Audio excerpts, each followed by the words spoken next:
and welcome to today's Marketing Legos Thought Leader interview. My name is Harshit, and I'm the Director of Business Alliances of two brilliant marketing SaaS tools, RankWatch and Websignals. Today, we have a very special guest with us. His name is Jason, Managing Director of agency Flowbird, which has its core expertise into CRM, marketing automation, ERPs, and one of the toughest thing to do in the world, customer retention. Jason, a big welcome to you, and so happy to have you with us today. Thank you very much. Thank you. Jason, Looking forward to it. Jason, with 10 years of experience with you, we'd love to know a bit about your journey so far. How you got to where you are today.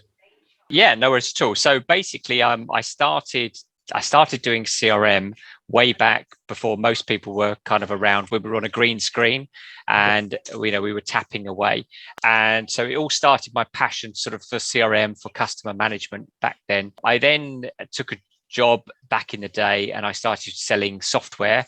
Then I basically left that and went to work for a specialist company that was selling. And I was involved very much in sort of sales logics and Goldmine and Act as CRM systems, helping with the whole process, helping with sort of mapping out what people were after, mapping out what their kind of requirements were, and then helping with the training and the implementation of those processes. Eventually, then I left that and I went to work for another company, worked there for a number of years as sort of CRM manager for them. And then in 2013, I started Flowbird primarily as a CRM consultancy. That was the first thing. So we were helping clients with kind of getting them set up, getting them all up and running, doing what we call sales enablement, getting the sales people and the marketing people working together. And that was always been a challenge to get them to talk. So that's part of our process now. So. Right. What are the initial tools that you started using, like CRM, when you started the Flowbird back in 2013? One of our first products that we are still actively involved in is ActiveCampaign. I'm not sure, but I think we were one of the first partners actually to work with that as a product, which is a really good marketing automation tool. It has a very, very sort of special place, and we've been working with that system. Since then, we've taken on a couple of other. So Pipedrive is one of our main CRM systems, and then HubSpot and SharpSpring. So what we do is we have an initial discussion with a client, and then we basically decide, okay, this we think is the right fit for you and your business. And then we'll help with the implementation and training and setup and ongoing services that we do as part of that process. So that's what. And then the other thing, we're also quite keen to work with third party, people like, SEO companies, PPC companies. We don't do that as a service. We're very clear with that with our clients up front, but we work really well with those types of industries because obviously they've got traffic coming in. We then capture that traffic and then we're then looking to sort of maximize that as part of our process. So maybe like an outsourcing partner, that kind of thing that you do, or like you basically refer your clients to those, agencies or, software. Yeah, no, I mean, I'd say we're very upfront with our clients about it. We're not looking to white label in that sense. We're very much looking to say, well, okay, got this company. Either they already have an agency and we're working with them. If they don't have an agency and they're looking for someone, we'll say, right, okay, based upon your business and our experience, we're going to recommend that you talk to these people. And then they will put them directly in contact with the SEO company or the PPC company to do what they need to do. Yeah, that's kind of how and it works really well from our perspective. Let's talk a bit more about Flowbird's service offering, like what all, the agency does, please. Yeah, no worries at all. So we basically break it down into what I call 4 categories, 5 categories if you include the things. So the first one is what we call the sales enablement process. So that's literally implementing a CRM system. So we'll talk to them about the sales process. We'll talk to them about the integration with other bits and pieces. We'll train the salespeople up on how to use the CRM system and we'll take them forwards. And that to me is one of the most important things, that foundation of who your customers are, who your prospects are, who your suspects are, put them into a central location, manage them. It still staggers me today that so many businesses run their sales process in Excel spreadsheets and in other spreadsheet systems, or even bits of card floating around the office. And so we're very much centralize it, get it working. We then move on to kind of the next stages. We call them programs. And we've got 4 programs within our process. So we've got the capture process. So that's literally, right, how are we going to get more people into the system? How are we going to capture more inquiries? And we're looking at things like call to actions on the website. We're looking at forms on the website. We're looking at lead magnets, pulling people in. The next process then, next program from is nurture. So we're now looking at how do we nurture those people? You may fill in a form on the website, you may get in contact, but you may not necessarily be ready to buy today. It could be a year down the road. I think the longest campaign we've run with one of our clients was 7 years before they actually bought.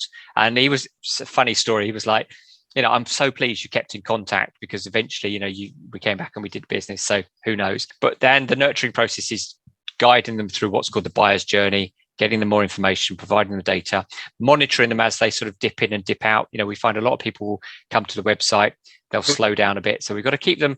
It's enough information to provide them with what they need, but not too much where they're going to unsubscribe and disappear. It's a really fine balance that you have to build.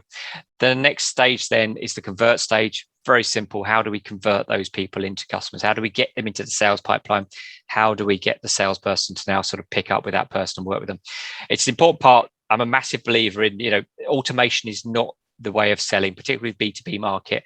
You want these people to be picking up the phone, talking to people, engaging on a human basis. All we're doing is we're preparing them with that sort of information they need to make a decision, getting them into the pipeline, and then we're off. And then the final stage for us, which is the retention stage, is the retain program. How do we now maintain that relationship? How do we grow the business, both in terms of revenue, frequency of purchase? How do we grow in terms of the portfolio of products that they're taking from our clients? So if they're a mortgage broker, are they taking the mortgage? Are they taking the life insurance? Are they taking the sort of the protection they need generally? And so all of those things we're guiding those people through. And we have a process which we call a revenue ratio. Okay. Which is a clever way of monitoring whether people are slowly dropping off and no longer buying from you, and what we need to do. And obviously it's a mixture of leads, it's a mixture of engagement as well. What do we do to keep these people on board? I think we all know that, we all know the stats. It's 6 times cheaper to keep a retained client, but the drive is always the same. New business, leads. Well, actually, if you look after that client base and grow that, it's more effective. They know, like, trust. They know, like, trust you. That, I've got a new service for you, got a new product for you. We'll take it. And so retention is a massive part. It's one of the reasons why we generally work with established businesses. They're turning up to us. They've got an existing database. Yes, it could be in Excel. So we're going to move that over, and then we're going to manage that and grow that business, right? And then the top up of the new business is exactly that. It's a top up of that revenue stream. I think some companies, for whatever reason, are kind of scared to sort of upset their existing customers with the status quo, or we don't want to be talking about that because you've already got this. Let's see what we can do to grow those people. All right. And we look at product development, and we look at packaging, not packaging from a printing perspective, but packaging products together or services together that you can then offer those out to your client base. All right. So one particular thing we did with one client, they were a physiotherapy. They were selling hours, £90 an hour, whatever it was. And we packaged up a product for them. And I said to them, you may never sell this product. It was like £6,000 services. But the reality is, just because you've got it on your website and you're promoting it, it lifts your whole profile up. Suddenly you're not just an hour by hour thing. So it's one of the things that we're looking to do as part of the process. All right. I think one of the very good reviews that you mentioned was, like, majority of the companies actually ignore the client retention part. Not ignore, but like they focus less energy into it. And it is actually a gold mine. Whatever you can basically get with respect to revenue out of your existing customers who actually trust you already. Nothing like that. That's unfortunate, but a lot of companies should actually focus onto that front. Yeah. And it is, we appreciate that from marketing, people are after leads. And for us, it's like, that's brilliant. But, what about these, 1,000 customers that you've got, or these 100 customers you've got? What are you doing with them? Well, they just buy. Okay. And, our joke is the only time you contact them is when you're sending them an invoice. So let's see if we can change that process a little bit. Let's be nice to them, and they'll buy more from you. And, we all get to say, I didn't know you do that. Didn't know you did this. Okay. That's part of what we're trying to overcome as well. So big part of the process. So true. Jason, please tell us, a little bit about, new client journey in your agency. Like, what exactly the first 30 days look like? And then, the service fulfillment, and what processes do you have in place to regularly keep the communication on with your clients? So the first 30 days, the thing that we're after in the first 30 days of relationship is what we call a quick win. All right. So we want to prove to the client very quickly that, we can generate some revenue, we can generate some business, we can get things going. And so the first stage is a quick audit. So we look at what they're doing. We look at mapping out, kind of these are the different stages.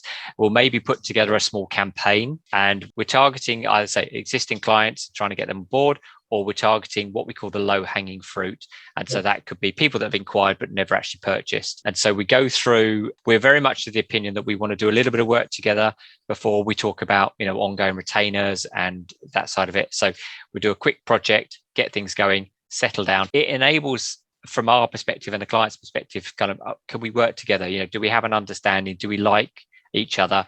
And then we've established that within that process. And then we say, right, okay, now here's what we're going to do every month for you. We will look at what the areas that they think are important. So we'll look at the 4 programs, and then we'll say, right, okay, we think we should focus on, for the first 3 months, program 1, 2 or 3, whatever it may be. And then we'll implement that. And then once that's up and running, we'll then look at the other programs as a sort of a bolting on. We're in it for the long term. We understand that business is very, clients are come and go, business comes and go. So we're very much kind of working in the background, an outsourced service that we want to provide to our clients, and keep driving things forwards.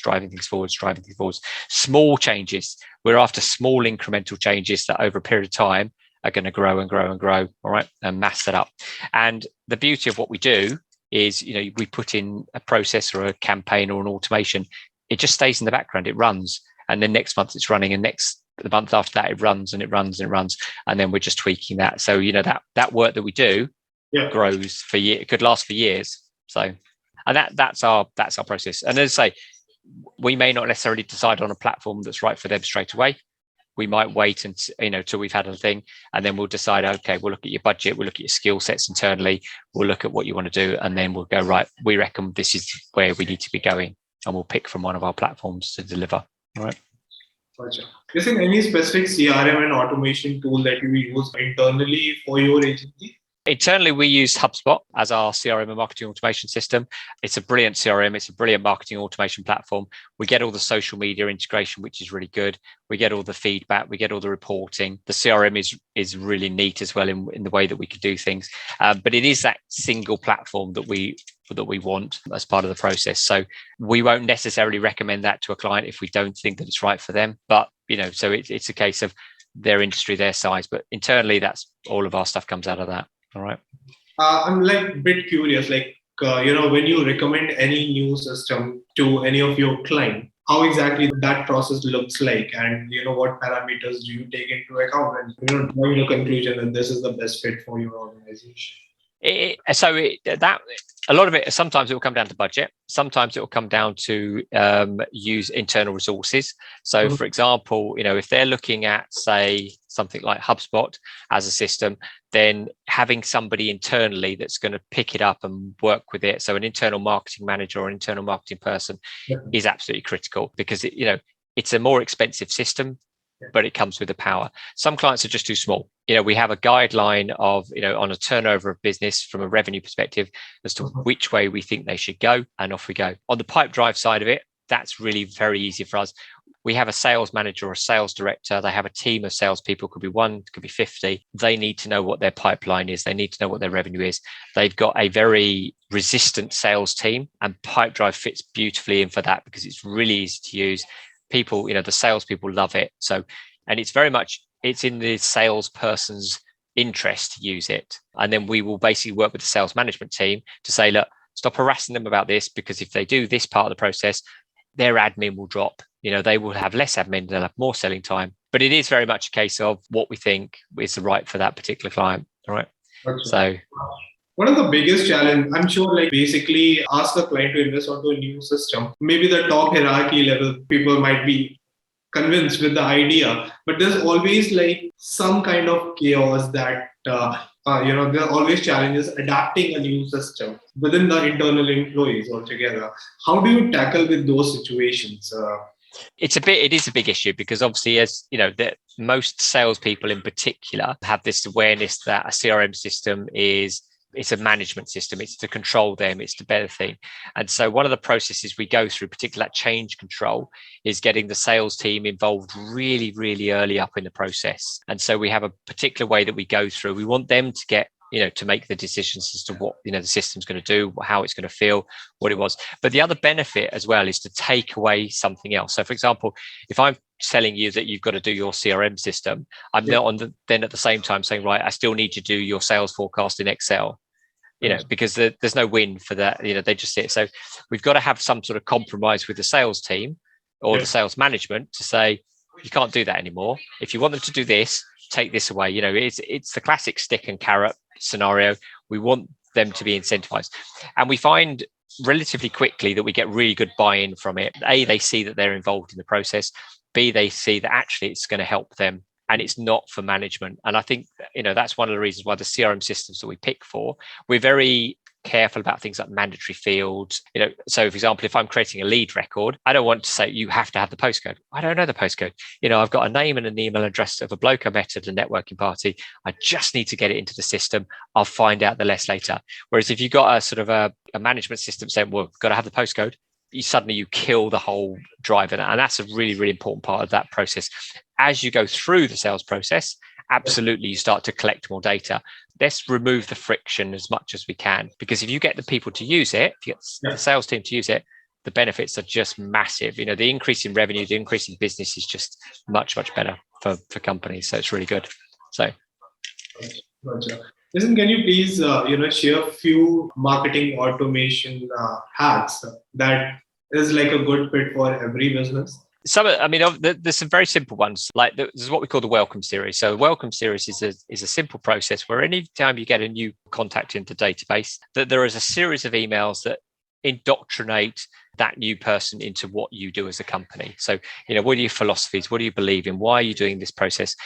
What services do you offer? And then it's over a period of time, you start to get to see the engagement levels. So they sign up, there's a concept of what we call buyer's remorse. So we're kind of encouraging, we help you with this. This is the technical support team. This is the customer services manager. Yes, you bought this product from us, but did you know that we also do these other 9 services? So you don't now need to go and look for other services. You can come back to us. So it's that sort of literally, it's called a welcome series because that's what it is.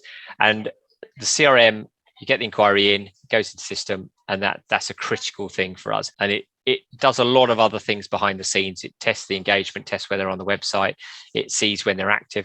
Some of us are night owls, some of us are a sort of early morning lark, and it will also start that process as well of when you should be communicating with it. So that would always be my first port call. Let's get that in. Let's get that running. Let's talk to everybody on a regular basis and start that as a process. All right. Just a bit more about how you go about building the perfect sales cycle for your clients.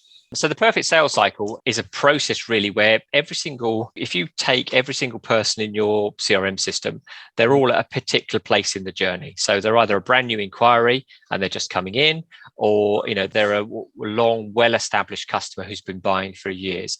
And in between that, you've got this whole process. And so what we've done with the perfect sales cycle is basically say, well, at this stage in the process, what's the next logical stage for this person? So simple one, as I mentioned earlier, somebody has made an inquiry before, but they've never actually purchased. Okay, so we have to then develop something that says, well, how are we going to get them to become an inquiry, get on the pipeline to it? Then we've got the people who, as I say, who are in the pipeline at the moment, but for whatever reason they've stalled. Okay, how are we going to move them to the next stage? And so almost like moving dots on a map. We're saying, right, okay, the logical process for that one is to go from here to here. Process for that is to go from here to here. And then the perfect sales cycle is looking at all those different elements. And then the automation is we're telling the salesperson, pick the blinking phone up because, so-and-so is not happening, or send this email to this particular person, or send to social media, whatever it is, to keep that person moving as fast as we can. The perfect sales cycle would assume that you win all your business. Obviously, you don't, but it's doing its damnedest to make sure that things are moving, that you're keeping going, that contacts are not going stale, customers are not going stale, and they're not feeling left out. I think the stats around it say that 66% of customers leave because they feel unappreciated by the company. So that's a massive, massive thing to overcome. How do we overcome that? How do we move them through? And that's the perfect sales cycle for us as a term. So. Gotcha. So just like you mentioned, like customers do not feel valued enough, and that's one of the primary reasons that they leave. Now that brings me to my next question. What exactly, and some useful tips that you can share for increasing the customer retention, especially for the marketing agencies? You know, for Yeah. the fact that the churn rate, like, it's massive. Like, I think the standard is somewhere around 60 to 70%. How do you tackle with that, and some useful tips? I think the most important thing is don't this is a horrible thing to say, but don't rely on your salespeople to nurture your customers. Okay, salespeople generally are interested in the hot inquiries. They're interested in the what's likely to drop soon. So the first thing is to do is to say create a campaign, create an account plan rather for a customer that's going to say, right, this is this customer here. Once again, what are the next logical steps for that customer? Right, well, they bought that service. They could also buy X, Y, and Z, and then feeding that information into the other thing, as I mentioned briefly, was what we call the revenue ratio as well. Keep a really careful eye on people that are dropping off in their sales revenue. Okay, and the reason for that is most customers don't leave straight away. You don't get a phone call saying, I'm off, I hate you, that's it. What they generally do is they start buying from someone else. And so, we'll pick a simple number. Your £100 a month that you're making from them suddenly becomes £90 a month, then £80 a month. And next thing you know, they've gone. So keep a really, really careful eye on those trend ratios. And we have a system that basically monitors those numbers. And then we go, oh, hold on a second, we've got a flag, we've got a problem with this client. And that way you can jump in at a much earlier stage and go, get on the phone, there's something going on, they're spending less. Now, you might jump on the phone and say, well, you've had a downturn in business, it's fair, but at least you've expressed the interest. So having monitoring systems running in the background is absolutely critical because if you're a reasonable sized company, you won't always see the fact that so-and-so's dropped off. You'll just see, it'll be too late before, oh, we've gone with someone else now. And so that's an important aspect of what you're trying to do. I think the other thing, obviously, simple things like regular communication, but even then you've got to be a little bit careful with, you can't ring up every customer every month because there's not enough profit in the, not being funny, but if a customer's spending £100 a month in services and you ring them up every month, you've blown that money. So also divide your customers up into sort of categories. And it's something back, I did some work many years ago on what they call the pyramid structure. And it's very much along those lines, top customers, big, medium, small, suspects, prospects, all right? And then deal with them in a different way. I think for marketing agencies, anyways, once the client is on board, definitely the role of the salesperson kind of like, they're out of the picture and account managers basically take over in majority of the agencies, big or small, right? Yeah. And that is where the account manager, I think relationship is something that again, like plays a very crucial role. I've seen like tons of cases where the agency might be delivering good value when it comes to like any of the service offering, but then also the client might not be happy with the communication that is happening with the account manager. That might be like a huge no for that particular customer, right? I think that makes sense, and basically shared kind of like fits and on each and every scenario in every business, I would say. You've been running agency for so long, and like marketing has always been like one of the core expertise of the agency as well. One of the big thing and a big part of marketing is definitely content, right? Yeah. Your marketing content at every stage has a really good impact on any of the campaigns that you're running. How do you measure that? How do you plan and kind of like improve onto the marketing content? I think the marketing content planning element is based upon, if we go back to our 4 programs, it depends on a couple of things. So obviously we go back to the perfect sales cycle, and we go back to parts of that process where we need content. Now that could be, we know, most of us know the sort of term of top of the funnel, middle of the funnel, bottom of the funnel type of process. So we've got to think about, okay, we've got a problem. We're getting lots of inquiries, but we're not closing that business down. Okay. So we need content that's going to support that. Is that case studies? Is that blog articles? Is that hints and tips and guides? What's the element that we need to produce to get them over? And I think one of the things that we found is that if you have a sort of a general overview of everything, you lose that thing. And so by devising these 4 programs, we can focus specifically on this. And then we set benchmarks in to say, well, okay, we should be moving these people from here to here on a regular basis. If that's not happening, we need some sort of supporting content. So, right, let's get a blog article written that overcomes that problem. Let's put together an ebook that overcomes that, or express that. Let's get another case study of one of our clients, in this particular industry that we can use at that different stage. And so I'm not a great believer in kind of having a 12-month, right, this is what we're going to do, because business changes. If you'd have been March 9, 2019, 2020, and the whole you've got to have a rethink about how you do. Have a 3-month plan, but have a 12-month kind of long term, but be flexible in, we need to overcome this problem now, we need to overcome that problem now, and make it a lot more fluid. And I think from an agency perspective, particularly the sort of what I call the graphic design type agencies, that's critical. They've got a lot more fluid in what they're trying to do, a lot more fluid in what they're producing. So nothing hard and fast. Let's flow with it and see what we need at the time. So, gotcha. Jason, please share one of the most successful case studies where, your CRM and automation consultation has done really good wonders with that organization. Yeah, I mean, it's interesting. I think one of the most successful, we worked with a surveying company, and they had nothing in place at the time. They were back to the Excel spreadsheet type environment. And so we implemented Pipedrive and a marketing automation platform with them. And it's just revolutionized what they've done, because a lot of the time they were getting inquiries coming in, and then it's very manual in the follow-up process. So we automated a lot of that follow-up process, get people booked in, get them follow up, get the referrals, get the process going. So their referrals kind of, which is a big part of what their business is, went up dramatically because we were catching people at the right time. Before, they would manually go in and say, oh, by the way, how did we do?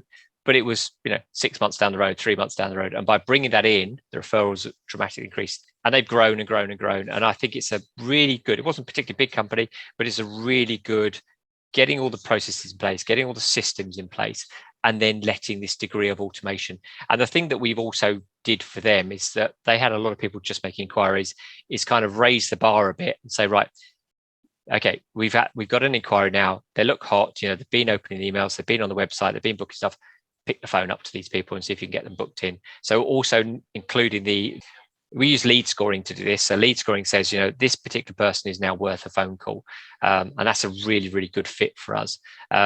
We've done other systems where we work with sort of financial companies, investment banking, where once again, we worked with a particular investment company, and we turned up and they had, I think there's something like 30 or 40 different Outlook set of contacts. And so we stripped that all out. We removed all that. We put them into one CRM system, which is Pipedrive again. And now it's much easier for them, right? These are a list of all our clients. These are a list of all our suspects. These are a list of prospects. And it was really interesting from their perspective is that a lot of the partners in the company were all talking to the same person. The client knew, but the partners didn't. And so suddenly oh, you're talking to, and so that ability to pull them all in made that they could develop campaign or account plans around a specific client rather than having 10 phone calls from 10 different partners over a period of time. So that was a massive benefit to them as well. And then the database, once again, is just growing and growing and growing as they get better control of that data. Any horror story, that you have basically stumbled across because, definitely you've been running agency for so long, that you like to share? I'd love to tell you that we have no horror stories, but obviously we both know we would be lying. We've got a horror story. So I'll tell you one in particular. I'm not going to mention the company name for obvious reasons. They were in the financial services industry. We did an initial scope and we discussed what it is their requirements were. But when it came down to the crunch, this project was a lot bigger than we thought, with a lot of complications and a lot of elements to it. I always say, in fairness to us, we then said, well, okay, it was our fault that we didn't scope it according to plan, and we ploughed on. It cost us a lot of money. But they have a first-class CRM system now, a lot of automation going on, but it burnt a big hole in the pocket for that one. I think the lesson learned for that is to do a lot more time around the sort of the audit and the control, and when a client says we want to do this, a lot more detail now is taken around a kind of, okay, can you explain exactly what you mean by that? Because on the surface, that seems very simple, but as you get underneath it, is actually a lot more complicated than it is. So there's definitely lessons learned. That's one of our horror stories. We are now a lot more particular, a lot more detailed in the way that we gather our information at the beginning. So these sort of things don't happen. So occasionally there is always I expected that. this is what you delivered. And we come to a gentleman's agreement and we work together on a particular process. But, most times it's absolutely fine. It works well. So that's actually very legit point. Most of the agencies, what they do is based on the client's budget, even their initial audit or analysis, I would say, that time depends onto the client's budget. But how exactly does it work in your agency? It's always an ongoing problem because obviously, the more time we can have to do to analyze exactly what they want and exactly what the requirements are is always going to be a problem, because a client at that stage has no real concept of what it could likely cost. And so one of the reasons we do the mini audits is we will pick a specific area, very, very specific area. And that's when we'll go, right, let's just work on this one particular problem. The big picture, yes, is there. We know about the big picture. We want to kind of say to them, look, let's solve one problem for you. Let's get that problem. I mean, I'll give you an example of where we worked with a client. They came to us, they said they've spoken to 2 or 3 other people. They'd even spoken to the vendor, I won't mention the software, and they said they can't solve this particular problem. So they came to us, we sat down and we looked at it. And then, I think we'd solved it pretty quickly within a day or so. And they were just like, that's just brilliant. And so all we've done is we haven't gone in and done a full audit. We haven't looked at the whole process. We've solved one particular problem. And I think it is building that trust. It's building that trust in, and then clients go, okay, we'll spend more money on the audit now. We'll spend more money on the process, because then they trust you to do the next stages. And even then we're like, right, let's do a little bit more, grow. And then, you prove it, and then you become a trusted partner for the long term. We're not a great believer in kind of big bang, you've got to sign up for a 12-month contract or we're not talking to you, because I think you've got to develop a trust relationship with the clients, and that's how we do it. So I think just we're coming to end here, and let's do a quick rapid fire. Are you ready for that? Go on then. A bit like Mastermind. Do I get points at the end? Yeah, you get a special gift also. Perfect. So let's start. What motivates you the most? I like happy customers. I know that sounds really crass, but there's nothing better when you're ringing the client up and they say, just love what you're doing, and getting that satisfaction. That's what drives me. It's not the money, it is that process at the end. And say, take something small, boom, get it done, get it working, love it. So lovely. What's your favorite book? My favorite book, a book that I think has had a lot of influence, is a book called The Mindset by Carol Dweck, where very simply she talks about the fact that you can grow, or you can just be fixed set. So you can just believe that what I know now, I can't learn anymore. And I think it's a great belief in the fact that we can always learn something new. We can always learn and grow off the back of that. So I think that's an important part. What is the most distracting thing in your life? The most distracting thing in my life, probably the thing that distracts me the most is probably my dog, who takes no notice of anything that's going on. If it's he wants me, that's it. Everything else gets pushed aside. So what is your next big goal? I think we've gone through some quite major changes over as a company, and I think the next goal for us, really interestingly, is to stabilize in terms of platforms and services. We've had products that we've taken on that we don't want to work with anymore for whatever reason. Stabilization, we're in an interesting time worldwide from what we're doing, and I think just calm, boom, off we go. So that's it. It's nothing greatly ambitious. It's just to be steady. So a bit boring, but off we go. One word that describes you the best. Strategic innovation. That's what I'm good at. The ability to kind of go, right, okay, we could do this, we could do this, we could do this. That's definitely where my strengths are. Okay.